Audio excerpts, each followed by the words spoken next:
अभी तक हम क्या कर रहे थे, कंज्यूमर प्राइस इंडेक्स। अब एक बिल्कुल ही अलग index number, index of industrial production. Word ही आ गया ना, प्रोडक्शन। अभी तक हम जितने भी कर रहे थे सारे प्राइस इंडेक्स करे हमने। अभी तक हमने जितने भी करे हैं प्राइस इंडेक्स करे हैं, प्राइस रिलेटिव निकाल रहे थे। यहाँ प्रोडक्शन क्वांटिटी रिलेटिव निकलेगा। क्या निकलेगा? Quantity relative. क्या फर्क है? रिलेटिव का फॉर्मूला ही करंट अपॉन प्रीवियस इंटू 100। तो प्राइस रिलेटिव क्या होता था? P1 upon P0 into 100। Quantity index क्या हो जाएगा, क्वांटिटी रिलेटिव क्या हो जाएगा? Q1 upon Q0 into 100। Index of industrial production, आपका आउटपुट एक्चुअली कितना ग्रो कर रहा है। बहुत इंपॉर्टेंट फिगर होता है ये, बहुत ही ज्यादा इंपॉर्टेंट फिगर होता है, क्योंकि इसका पॉजिटिव होना बहुत जरूरी है। क्योंकि अगर आईआईपी फिगर्स पॉजिटिव है, इसका मतलब एक्चुअली प्रोडक्शन बढ़ रही है। आईआईपी नेगेटिव है और जीडीपी बढ़ रहा है, तो मतलब क्लियर कट महंगाई बढ़ रही है। क्योंकि जीडीपी क्या लेता है? Value of goods and services. Number of units कम हो रही हैं और वैल्यू इन टोटल बढ़ती जा रही है। वैल्यू कैसे निकलती है? P into Q. तो अगर क्यू कम हो रहा है फिर भी वैल्यू बढ़ रही है, तो क्लियरली इंडिकेट हो रहा है कि प्राइसेस बढ़ते जा रहे हैं। तो it is a direct case of inflation कि आईआईपी नंबर्स आपके नेगेटिव हैं, प्रोडक्शन नेगेटिव है और वैल्यू बढ़ रही है, तो वो सिर्फ और सिर्फ इन्फ्लेशन की वजह से हो सकता है और कोई रीजन नहीं हो सकता। तो आईआईपी नंबर्स एक ग्रोथ इंडिकेटर होते हैं नेशन का, कि इनका पॉजिटिव होना बहुत जरूरी है। कोई doubt? Index numbers of industrial production have become fairly common these days. The index number of industrial production, it measures the changes in the level of industrial production comprising of many industries. They measure the quantity of production in the area of manufacturing, mining, utilities. They measure the overall change. They measure the overall change in the total volume, not the value, volume of industrial production. During a given period, there may be an increase in the output of some industries and reduction in the output of other industries. Covid में ये negative थे, obviously जब factories ही बंद है तो IIP numbers तो negative ही आएंगे. Index numbers of industrial production are designed to measure increase or decrease in the level of industrial production in a given period of time as compared to some base period. This index is a quantity index. Important point. This index is a quantity index and not a value index. In other words, it measures changes in the quantity of production and not in the value. It does not take into consideration the prices. It takes into consideration the quantities. Generally, data of industrial production are collected under the following heads. Mining industries. वो बता रहे कौन सी industries को cover किया जाता है. Just read. Mining, metallurgical industries, mechanical, textile industries subject to excise duties, miscellaneous. Just read once कि कौन सी industries cover करते हैं IIP numbers. The data relating to the production of above mentioned industries are collected either monthly, quarterly or yearly. Periodicity, ये जो number release हो रहे हैं, तो जो काम की वजह से quarterly जो newspapers में आते हैं और जिन पे हाहाकार मच जाती है, मतलब what the government agencies and the opposition parties are waiting for, these are quarterly numbers कि इस क्वार्टर में आईआईपी हमारा पॉजिटिव था कि नहीं था. फॉर्मूला क्या बताया मैंने आपको? This is not a price relative, this is not a value index, this is a quantity index. तो फॉर्मूला है sigma quantity relative into W. Quantity relative, quantity relative क्या होता है? Q1 upon Q0 into 100.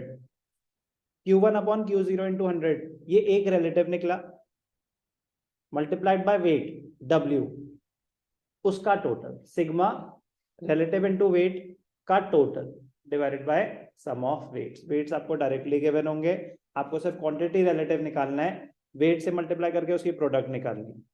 Okay, यहाँ पे weights value weights नहीं है, जैसे पहले हमने उसमें वैल्यू वेट्स थे. वैल्यू वेट्स होते हैं P0 Q0, ठीक है ना. मतलब वो ध्यान रखना कि आपको उसमें मतलब वैल्यू वेट्स नहीं है ये, these are separate weights. Okay, तो Q1 अपॉन Q0 मतलब समझ आ गया, quantity of the current year divided by quantity of the base year into 100. उससे क्या आएगा? क्वांटिटी रिलेटिव बोलते हैं इसको. Multiply these percentages by the relative weights and obtain its total. Sigma relative into weight. Apply the formula, ये है formula. कोई doubt? एक क्वेश्चन करके दिखा देता हूं। इंडस्ट्रीज गिवन है आपको 1 2 3 4 4 इंडस्ट्रीज हैं, 2 ईयर के आउटपुट है और वेट्स गिवन है। आराम से ध्यान से देखेंगे। पहला कॉलम हो जाएगा आपका इंडस्ट्री, दूसरा कॉलम हो जाएगा Q0, तीसरा कॉलम हो जाएगा Q1 2011 2019। फिर हम क्या निकालेंगे?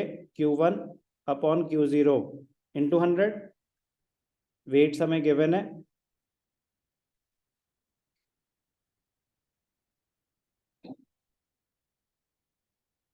और हम क्या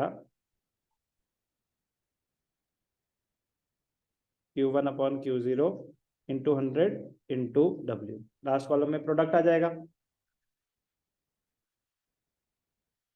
अब क्या है कि एक एक करके देखा जाए तो ये बहुत स्कोरिंग है, लेकिन दिक्कत क्या है कि आपको सारे फॉर्मूले याद करने पड़ेंगे।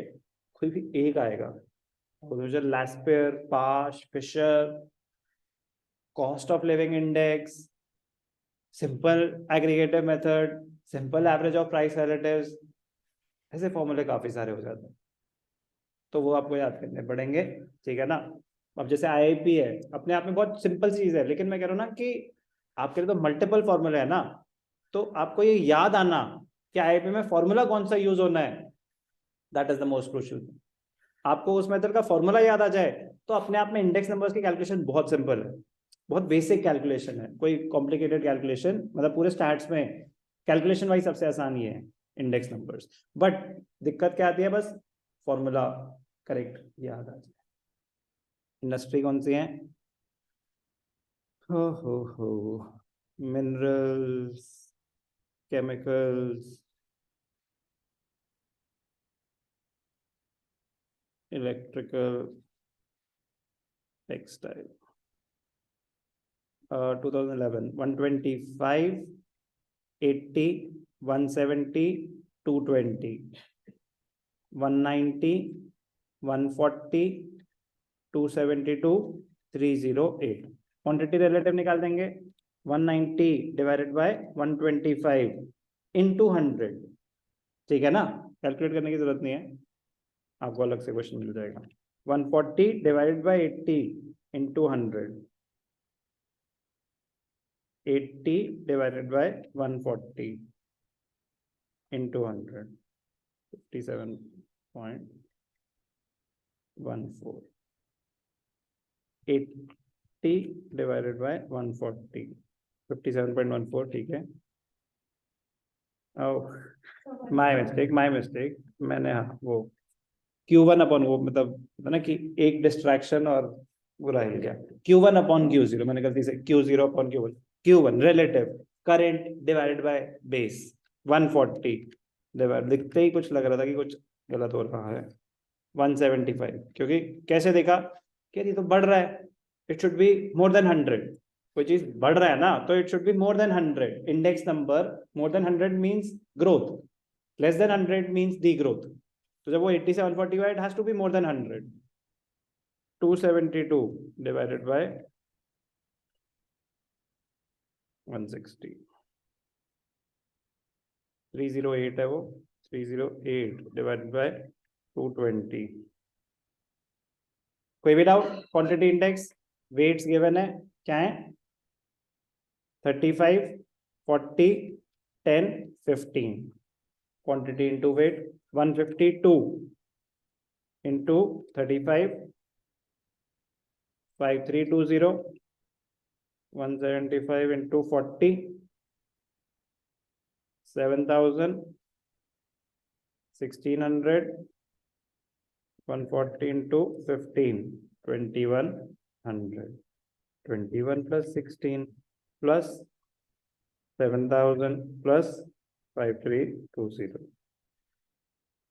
ओके, सिग्मा कैसे लिखते हैं इसको? Sigma Q1 upon Q0 into 100 into W। क्या है ये? 16020। और हमें चाहिए sigma W 75 85 90 100। Index of industrial production is equal to, please लिखना आना चाहिए, Q1 upon Q0 into 100 W divided by sigma W, ऐसे लिखना है आपको, बी केयरफुल। अब ठीक है, कितना है ये 16020 डिवाइडेड बाय 160.20। क्लियर? जैसे कि मैंने बताया, देखो कैलकुलेशन मुश्किल नहीं है as compare to other chapters. Point is की फॉर्मूला सबके बेसिक बेसिक फॉर्मूला है, बट 5-6 फॉर्मूले कम से कम हो चुके हैं अभी तक। खुशी की बात, ये लास्ट था इंडस्ट्रियल प्रोडक्शन का।